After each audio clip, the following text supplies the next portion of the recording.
सुप्रभात बच्चों। हिंदी की 10वीं कक्षा में एक बार फिर आपका स्वागत है।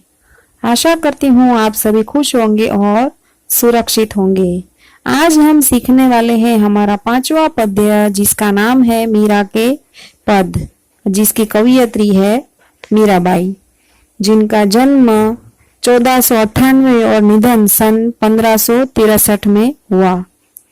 श्री कृष्ण की अनन्य गायिका मीरा का जन्म मेवाड़ के निकट कुड़की नामक गांव में राम रतन सिंह राठौर के यहाँ हुआ था। 2 वर्ष की उम्र में उनके दादा दूधाराव उन्हें मेड़ता ले गए, क्योंकि मीरा की मां का देहावसान हो गया था। दूधाराव स्वयं वैष्णव भक्त थे। उस परिवेश के प्रभाव स्वरूप मीरा बचपन से ही श्री कृष्ण की भक्ति की ओर उन्मुक्त हो गई। इनका ब्याह राणा सांगा के ज्येष्ठ पुत्र कुंवर भोजराज के साथ हुआ था। विवाह के 7 वर्ष बाद भोजराज का स्वर्गवास हो गया और वे अपना अधिकांश समय सत्संग एवं पूजा पाठ में बिताने लगी। पारिवारिक यातनाओं से व्यथित होकर विरक्त हुई मीरा तथा पहले वृंदावन और बाद में द्वारिका चली गई, जहां जीवन के अंतिम समय तक रही।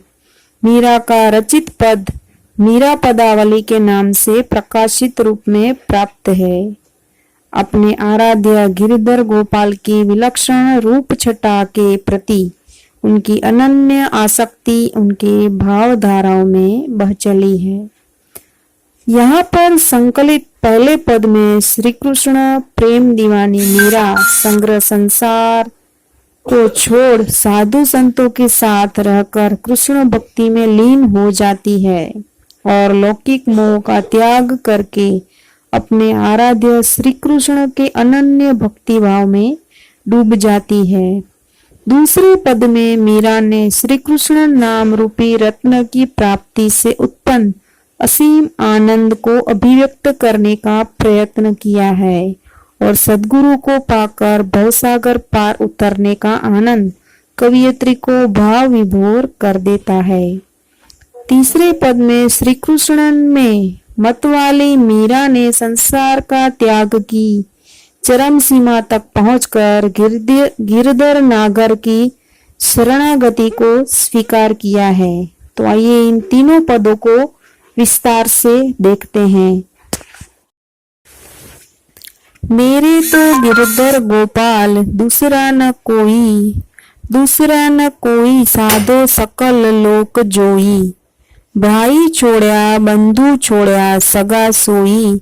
साधु संग बैठी लोक लाज खोई। भगत देख राजी हुई जगत देख रोई।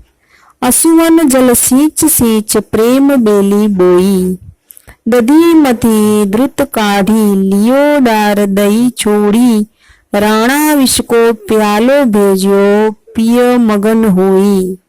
अब तो बात फैल गई जाने सब कोई। मीरा राम लगन लागी होनी होई सो होई। आइए इसको विस्तार से समझते हैं, यानी कि इसका भावार्थ देखते हैं। यहाँ कहते हैं कि मीराबाई जिसने गिरी यानी कि पर्वत को उठा लिया था, वही श्री कृष्ण जीवन के एकमात्र आधार हैं।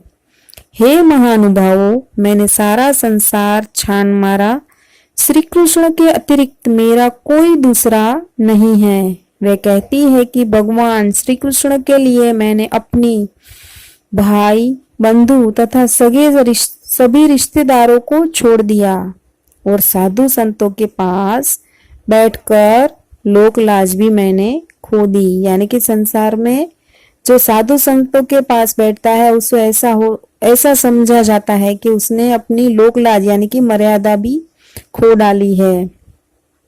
सांसारिक व्यक्तियों को देखकर मुझे रोना आता है और भगवान के भक्तों को देखकर मुझे आनंद आता है। गिरधर गोपाल के विरह में निरंतर बहते हुए आंसुओं के जल से मैंने एक प्रेम रूपी लता को रोपा है और सींचा है। वे कहती है कि जैसे दही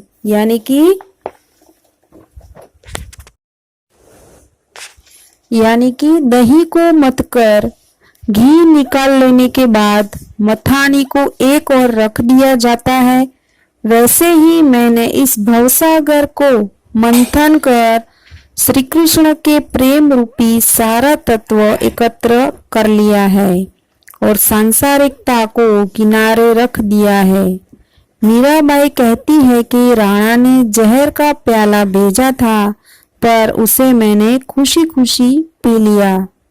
वह कहती है कि अब तो श्री कृष्ण के यानी कि उनकी प्रेम की बातें चारों तरफ फैल चुकी हैं और इस बात की सबको जानकारी हो गई है।